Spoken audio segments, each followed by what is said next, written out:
Number one, remember that the cow doesn't have nutritional wisdom. So if you're feeding a free choice salt-based mineral that's formulated for a 4-ounce a day intake, I'll often hear people say, well, they're eating twice as much, they're eating 8 ounces. They must need it.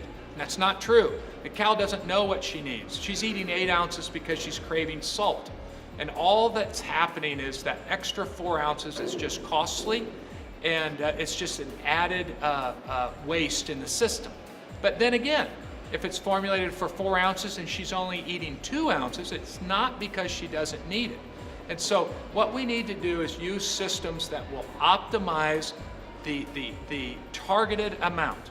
So what I generally tell producers is, if they're overeating, increase the salt concentration of the product, because they're overeating because they crave salt.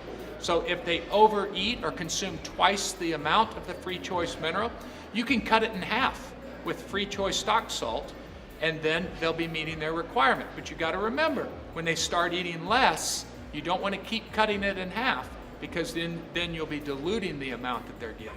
If they're not eating enough, you can use palatability enhancers. I generally recommend soybean meal or cottonseed meal that will increase the palatability and will encourage intake to those amounts. The only way to make sure that you're doing it correctly is to measure the amount of free choice mineral that's being consumed by your herd and then estimate daily intake.